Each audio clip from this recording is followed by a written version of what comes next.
Hey everyone, this is Thomas from Springfield Daily. We are in the Innovate Springfield studio in downtown Springfield. My guest today is Mr. Dillon Clark, the Democratic candidate in the nearby 95th Illinois House District. Thank you so much for being here. So please, tell me a little bit about yourself and why are you running for the General Assembly? Well, first of all, thank you for having me. My name is Dillon Clark. I'm running for, like you said, state rep in the 95th as the Democrat. And the reason I'm running is because I truly believe that the middle class is not being represented. I kind of feel like everybody's kind of forgot about us. And so I'm running because I want to fight for the middle class. I also want to fight for our students, our teachers, and our schools. You know, if a kid, he wants to go to a trade school, he wants to go to a college and then better himself and society, I want to do everything we can do to make that kid successful. And I also want to bring jobs back here to the 95th. In the last 3 years, Bruce Rauner and all that, we've lost more jobs than any other state. And I mean, that's not right. And, you know, how do we, we're getting taxed more than ever too. And, with 3 years without a budget, what do we think would happen? And, but the main reason I'm running is because I truly believe it's about darn time we had some real representation in the 95th. I don't care who the governor is. I don't care, who's doing what. And I mean, I just want to represent us is the big thing. I just want to represent us. I want to represent the normal people. So. All right. Yeah. And as always, I want to give you the first topic. What's your number one issue? Jobs. And I mean, with that, we just need a change of management. We need Bruce Rauner gone and the people that follow Bruce Rauner gone. And like I said, in the last 3 years, more jobs have left Illinois than any other state. And I mean, the way we do that is, we offer incentives for businesses to come here, and businesses were here, but they saw better deals elsewhere. So, I mean, we have to start pulling our weight or they're still not going to come back. All right. So what sort of things, obviously the taxes are high in Illinois, but also we have structural problems with the deficit and the budget. How do we balance those things? It's easy to say the jobs should come back. But... Yeah. So first of all, I mean, I think it's just a change of management still. I think J.B. Pritzker is going to be an amazing governor, and I think he's going to destroy Bruce Rauner in November. And I think with him in our lead, I think we are just going to do great with Illinois. Bruce, he spent the last 3 years, he tried to do a budget and then he tried to, destroy unions while doing that. And I mean, not only is destroying unions wrong, I mean, we're talking about the middle class here. And then he's also, we didn't have a budget for 3 years because of him. So, yeah. All right. Well, I'll jump right into it then. Should Illinois be a right to work state? Hell no.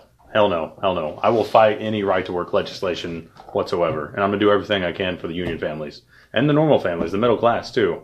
But no, right to work is totally wrong. And I'm going to fight it all the way.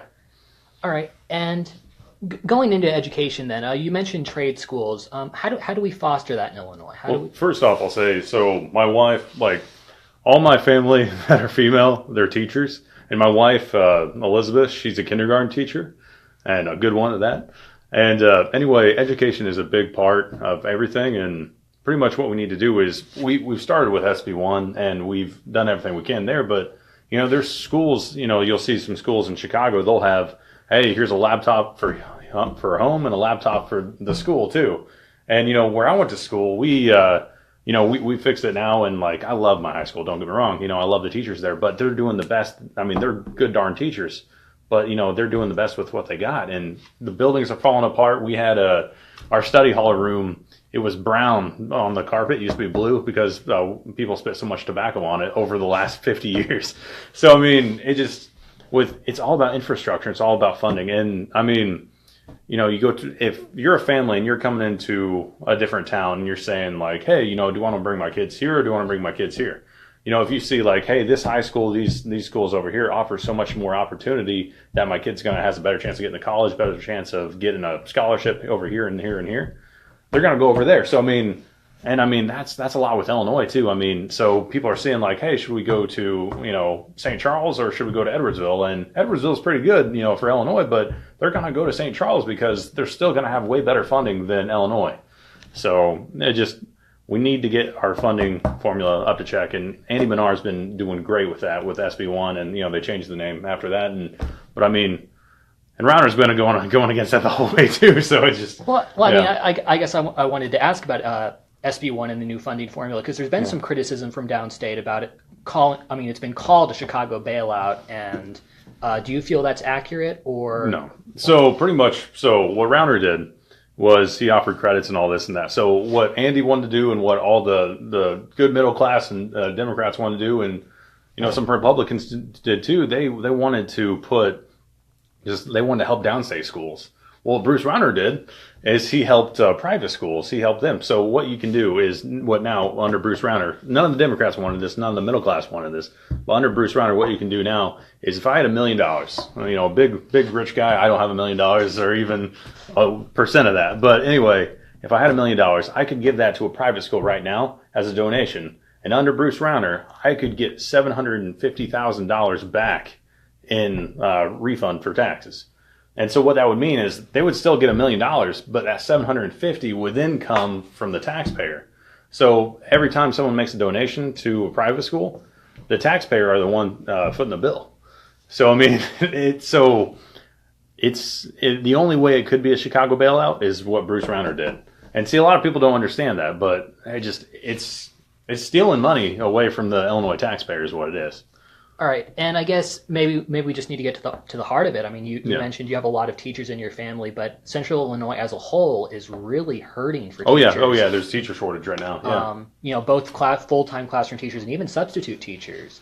What do you think is causing that, and how do we reverse that trend? It's a couple things. So what we're doing today, we're putting so much regulations on teachers today that it's not becoming fun to teach anymore.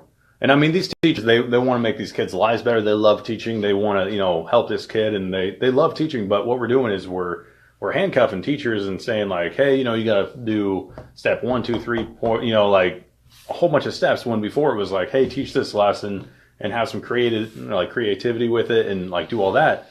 And, so that's part of the reason. I mean, we're putting so much regulations on teachers nowadays and, Common Core and all this and that. And I mean, I don't think we're kind of more so teaching kids more to take a test today than we're teaching them to actually learn and to be a good student. And then when they get to college and they graduate and all that, they got good grades and all this. But then when they get back to society to find a job, the whole world's different. The whole world is not about tests and grades. We want them to get good grades, don't get me wrong, but it's not about that. But also, I think so too, is we're not giving teachers the money that they deserve to be paid. We're paying them way lower than what we should be. We should be treating teachers like doctors, because if you think about it, they're with our kids every single day and they're, molding their minds for tomorrow. So, I mean, we need to be paying them better and we need to quit treating them like, they're taking money or anything like that because they're not, they don't really make that much and we need to be supportive of them. So they're not getting paid as much as they should.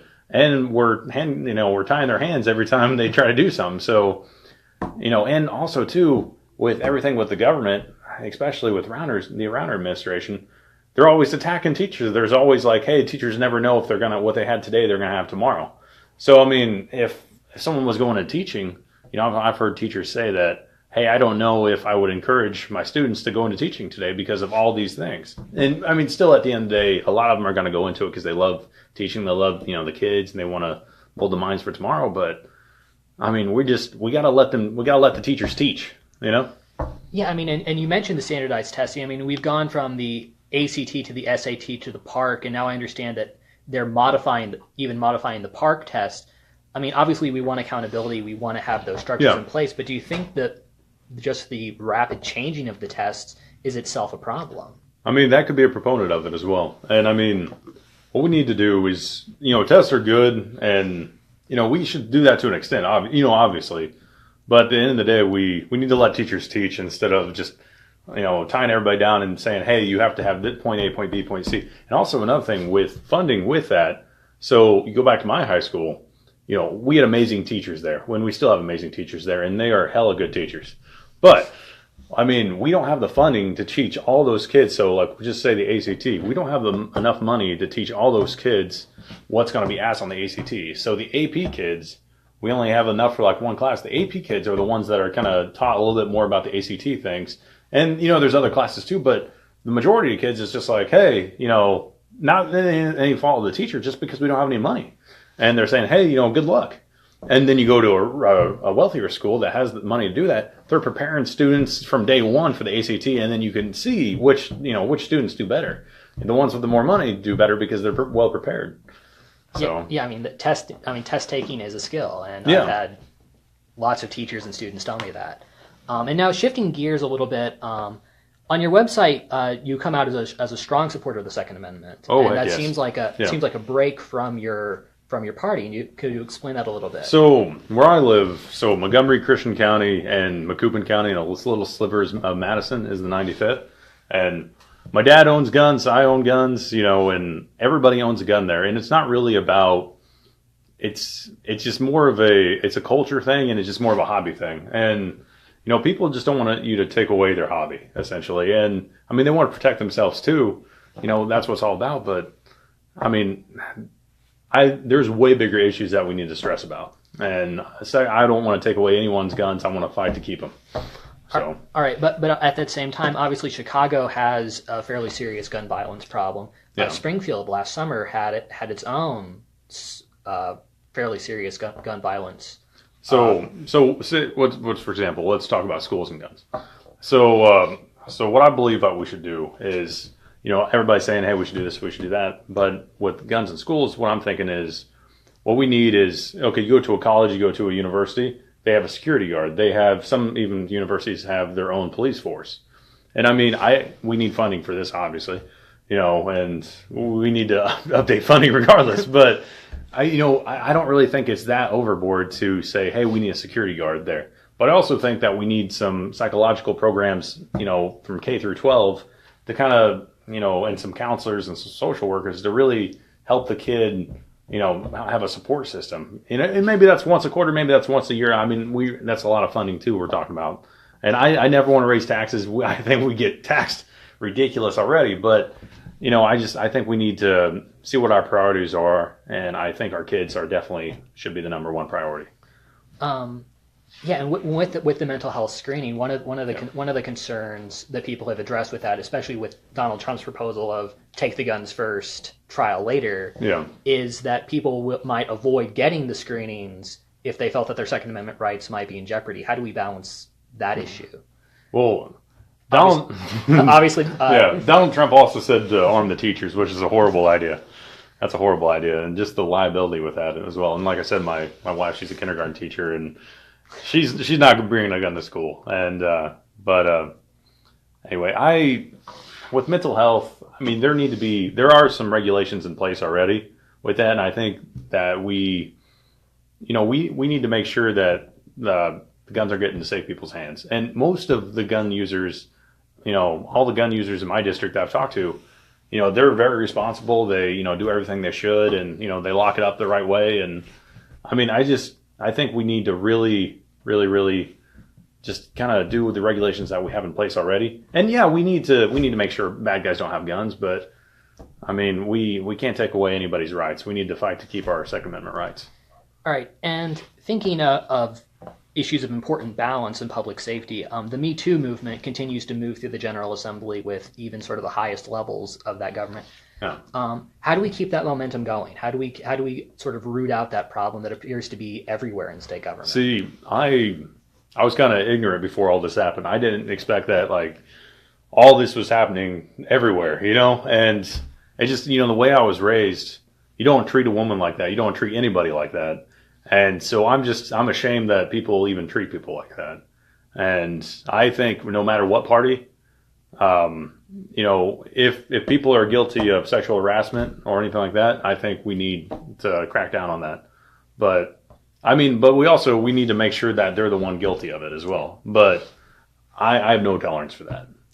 Yeah. And just, and again, where do you feel striking the balance of due process? Because obviously this is a crime which unfortunately often doesn't leave very much evidence. Yeah.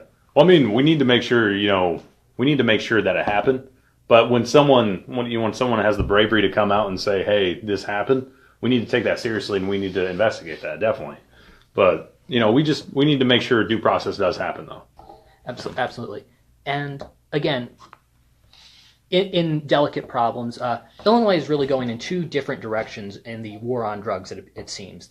Marijuana seems to be more we're loosening the restrictions on that for medical marijuana has already happened to a small degree, and there's a push for recreational marijuana. But at the same time, the opioid crisis, we're really trying to clamp down on that end. How do we balance those two efforts? Are they in conflict? So I'm a Montgomery County board member, and in Montgomery County right now, and our policemen and our sheriffs are doing an amazing job of fighting this.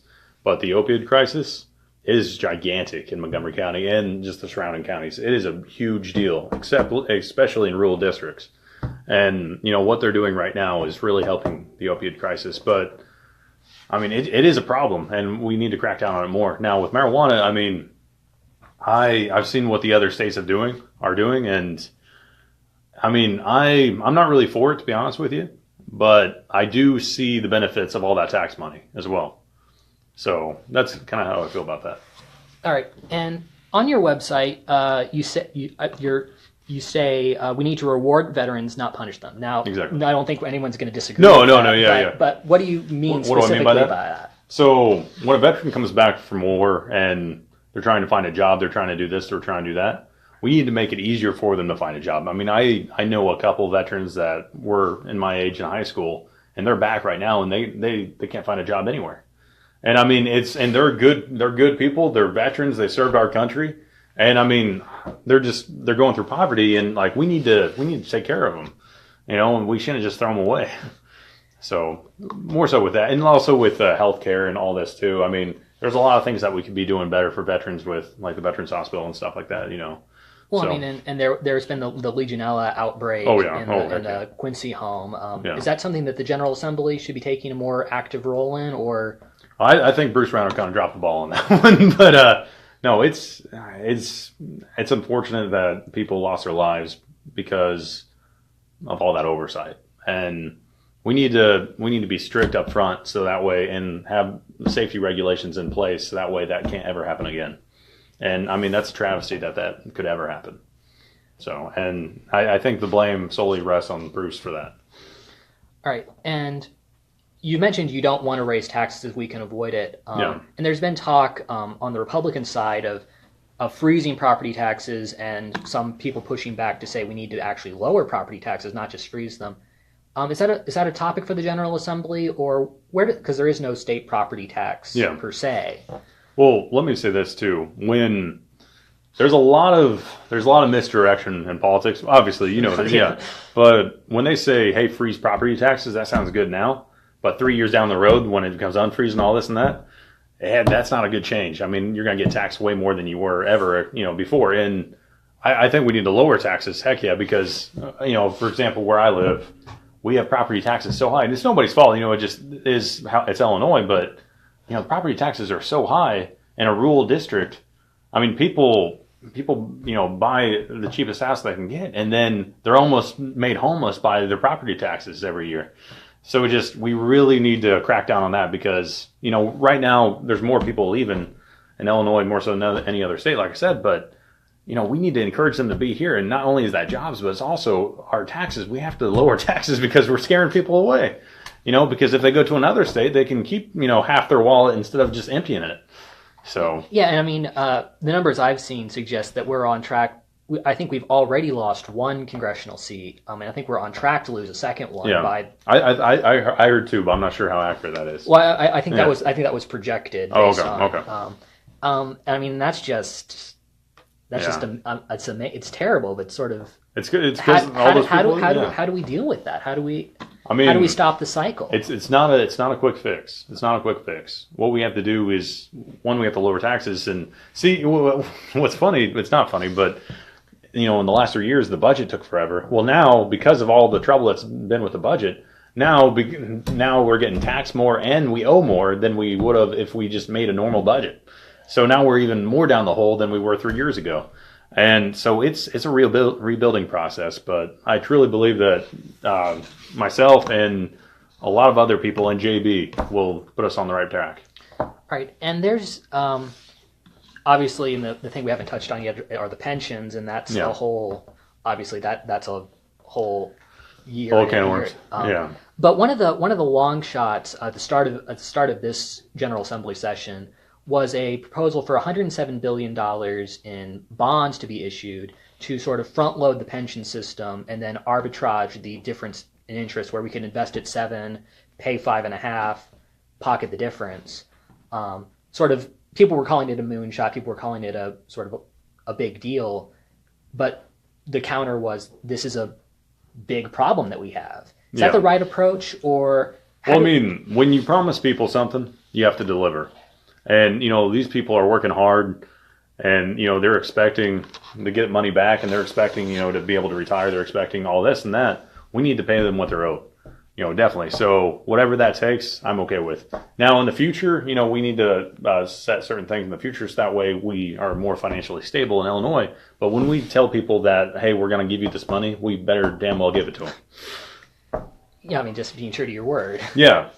And I mean, and all these people, it's not like, a lot of these people, it's not like they're making, 6 figures or anything like that. These people are, working class families, middle class families, and we need to do everything we can for them. We shouldn't be stabbing them in the back. All right. And again, on things I don't think anyone would disagree with, is you supported on your website talking about supporting farmers, being a friend to farmers. Yeah. And again, sort of, I don't think anyone would disagree with that, but what does that mean? So farmers in Illinois are the backbone of Illinois. They really are, especially in our district. I mean, a lot of the people that work in our district are farmers, and, they do a hell of a job. They support the community. And I mean, all those tax dollars help our schools, help everything in our community. So we need to support them because they support us. And I mean, without farmers, we wouldn't even have Illinois. Washington and Jefferson were farmers, and that's what they created the United States. So, I mean, we have to support them because it's a synergy thing. Yeah, but I mean, like, specifically, what should we be doing to help them more? So, for example, like, a lot of the times we do is a lot of times they try to put regulations on farmers that make it harder to make their crop, harder to make a profit, harder to do such and such. And it's each year, it's, they have to look up and be like, hey, will this year be okay? And we just need to have all the steps in place so that way there is no worry. They're going to be okay. They're going to be able to make a profit, provide for their family, and then also help the community out as well. All right, and I want to switch away maybe from the policy issue, getting into the primary itself, the race itself. Yeah. You're one of the more unusual candidates in that you don't have a primary opponent. I'm very happy with that. Cycle. Yeah. All right, so you are very happy with that because. I was thinking, do you think that's an advantage, a disadvantage? Obviously, it means you win the first round. I think it's an advantage. I mean, everybody on the Democrat side and a lot of people, I have a lot of soft R's and just normal Republicans that are just tired with Avery. They're tired with Rauner. They're tired with all the bull crap. And they just want someone that wants to fight for them and them alone and not care about Chicago. And, so for us to be unopposed, I mean, that's pretty much what that says is, everybody's supporting us and everybody's like, hey, we want that guy. And, I'll walk the district and I haven't met one person in the last maybe 17 days that I've been out that have been in favor of Bruce Rauner. And so that's why I'm very excited for the election and I have no doubt we're going to win and we're going to do some good things for the middle class. Right. And with that primary that's coming up next week, how do you keep that momentum going sort of once the race really sort of cools, I won't say cools off, but sort of condenses from, 50 candidates in this area to a third of that? How do you keep that momentum going once the sort of the... So right now, once we start our campaign, we've been sprinting and we'll continue to sprint till November. And that's what we're going to keep doing. Now with the primaries, everybody's focused on the Attorney General's race. They're, focused on the governor's race. They're focused on all this and that. And I mean, I think the champions from that will come out, and that's not going to affect us, though. We're just going to keep sprinting until November. And I think, if anything, last year with Donald Trump, the Republicans had a champion. They had somebody new and all this and that. And this year, they have nobody to look forward to. Nobody on the Republican side is, looking good because no one's fighting for the middle class. They're only fighting for Bruce Rauner. And, that's what our campaign's all about. I want to represent the Democrats. I want to represent the Independents. I want to represent the Republicans. I want to represent everybody. And I want to fight for the middle class because they're being forgotten about. All right, and you've actually had a lot of, I'll say, fairly fun ads on Facebook. Where does that come from? So I hate the normal vanilla ads. If you can put anyone's face on an ad and it still be true, that's a boring ad. It doesn't say anything about your personality. It doesn't say anything real. And, that's what our campaign's all about, is we want to show that we're a real candidate, we're a real person, and we're going through the same struggles that a normal family would go through. And, financially, and, just we know what it's like, for everybody else. And that's what we want to show through our commercials. And that's why we have a little bit more fun with it, because I'm not part of the establishment on any, I'm just Rounders making a big mess, and I want to clean it up. All right. And, there's sort of this stereotypical view that downstate Illinois is a solid red area, even though in your district you actually have a Democratic state senator. Yeah. How do you break that See, sort of? I don't believe in red or blue areas. I believe that people vote for people, especially in my district. And, when they see that, I sound like a broken record, but when they see that we're fighting for something that's true, the middle class, and for values that they actually care about, they're going to vote for us. I mean, I'm a Democratic county board member right now in a highly Republican area, and they don't see it that way. I don't see it as red and blue. I just see it as, they care if you're going to fight for them, and I will fight for them. All right. And obviously you have that primary coming up on March 20th. Yeah. Even though you don't have a challenger, why is it important for people to still come out and vote, especially those moderates and independents? So we want people to come out and vote because it not only shows some strength there as well, but also because we want people to be excited. I want people to vote for certain people in the primary too. I think those races are very important. But we want to show some strength, and we want to kick some butt against first rounders. So we want them to come out and vote in the primary, and more importantly, in the general election too. And finally, fight for the middle class instead of doing whatever Bruce Rounder wants that day. All right, and so maybe a closing question. Term limits are one of the big sticking points. Are you in favor of term limits, and sort of for what offices? Okay, so I'm in favor of term limits, but like for example, every 2 years a state rep can run, and the voters get to decide. I'm very in favor of the voters deciding, but for the leadership, there can be some term limits. That makes sense. But everything else, I think leaving up to the voters is always the best choice. All right. So I want to make sure I didn't miss anything. Any issues that you think I didn't touch on enough, or that you want to make sure you get that last word in on? All I'll say is, for the people listening, I will fight for you and you alone. I'm not going to worry about what the establishment, what Chicago or Springfield wants. I will only fight for you and the middle class and do what's right. All right. So, again, my guest today was Mr. Dillon Clark, the Democrat running in the 95th House District. Again, that primary is March 20th? March 20th, yep. All right. And, again, thank you so much for being here. And this has been Thomas Clatterbuck for Springfield Daily.